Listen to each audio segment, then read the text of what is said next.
অপু বিশ্বাস আজকে একটু আগে স্ট্যাটাস দিয়েছে, সেটা হচ্ছে জেলাসি ইজ এ কমপ্লিমেন্ট। তো যাই হোক, উনি জেলাসি শব্দটা ইউজ করছে, বুঝে যাচ্ছে উনি এখানে বুবলিকে ইঙ্গিত করেছে।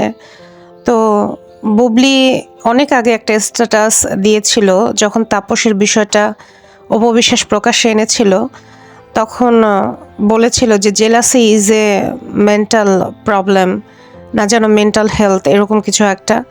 তো উনি এখন সেটা নিয়ে আবার, ওনাকে কে জেলাস করবে? বাংলাদেশের একটা সাধারণ মেয়ে ওনার থেকে অনেক সুন্দর হয়। আমাদের আশেপাশে অনেক মেয়েরা আছে যারা অপু বিশ্বাসের থেকে অনেক অনেক সুন্দর।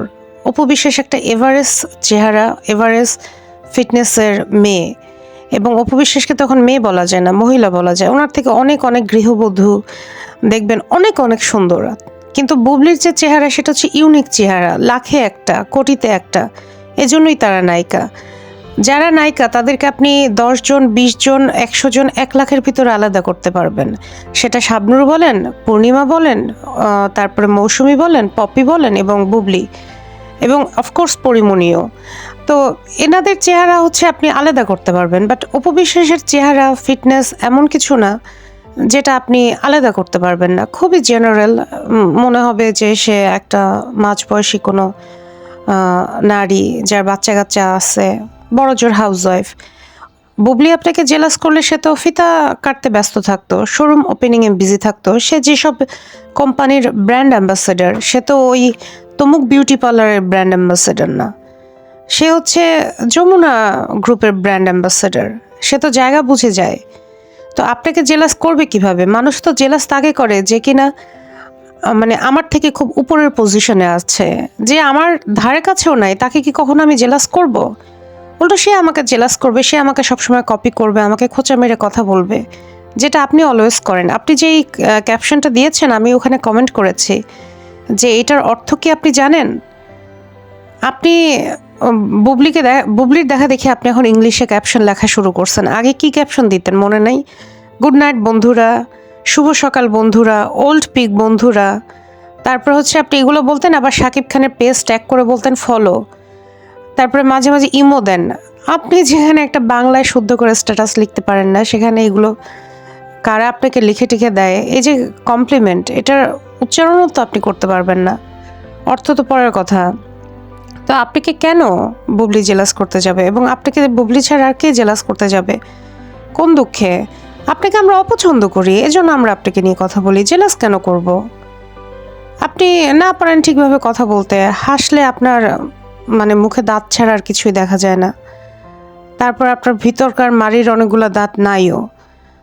আপনি বলেন আপনার একটা দাঁত বাঁকা, আমি তো দেখি আপনার নিচের সবগুলো দাঁতই বাঁকা। একটা দাঁত কোথায় বাঁকা দেখেন আপনি? আপনি এতটাই জেলাস করেন যে বুবলি নাক নিয়ে আপনি প্রশ্ন তোলেন, অথচ নিজে সারা মুখে সার্জারি করেছেন, সেটা প্রমোট করেছেন এবং বলতেছেন যে সার্জারি করা এটা খারাপ কিছু না। যেখানে আপনি সার্জারির বিষয়ে কথা বলেন, এগুলোকে প্রমোট করেন, সেখানে আপনি আরেকজন নায়িকা যদি নাক সার্জারি করেও থাকে, কী বা এসে যায়? সেখানে আপনি বুবলির নাক নিয়ে পড়ে আছেন। বুবলির আপনাকে নিয়ে তো কোনো টেনশনই নাই। আপনাকে নিয়ে বুবলি যতটুকু কথা বলে, সেটা হচ্ছে বুবলি আর আপনার স্বামী একই। ঠিক আছে, এটা হলো প্রথম কথা। দ্বিতীয় কথা হচ্ছে আপনি অতিরিক্ত দেখা যায় তাকে ডিস্টার্ব করতেই থাকেন বিভিন্ন টক শোতে গিয়ে, বাধ্য হয়ে সে হয়তো দুই একটা কথা বলে। আজকে আপনি যে বুবলি নাক নিয়ে এক জায়গায় কমেন্ট করেছিলেন, দেখলাম যে বুবলি তুমি নাকে সার্জারি করেছে। তো এইরকম কমেন্ট মনে করেন যদি এখন বুবলি করতো, হ্যাঁ, তাহলে আপনি তো মনে করেন 10টা 20টা স্ট্যাটাস দিতেন, সাংবাদিকদের ট্যাগ করতেন, এটা নিয়ে নিউজও হয়ে যেত। তো বুবলি কি বলেছে কিছু আপনাকে নিয়ে? তো সে কোথাও কোনো কথাই বলে না, একেবারে পাত্তা সাধ্যে, মানে আমাদের বরিশালের ভাষায় যেটাকে বলে একেবারে দেয়ালে পিঠ থেকে না গেলে বুবলি আপনাকে নিয়ে কোনো কথাও বলে না। মানুষ কতটা সইবে? এবং আপনাকে নিয়ে যে সে কথাগুলো বলে, সেগুলো কিন্তু পাল্টা উত্তর আপনি দিতে পারেন না, কারণ আপনার কাছে কোনো উত্তর নাই।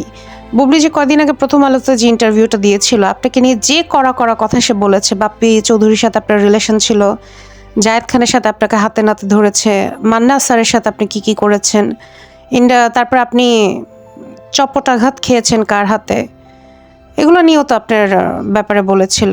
কই, আপনি তো সেগুলোর একটারও ব্যাখ্যা দিতে যাননি।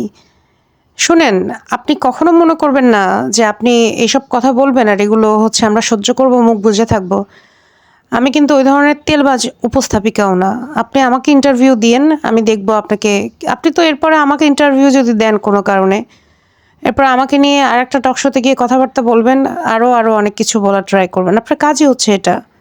আপনাকে নিয়ে কথা কে বলবে? আমরাও তো আপনাকে নিয়ে কথা বলতাম না যদি না আপনি বুবলিকে নিয়ে কথা না বলতেন। দরকার আছে কোনো?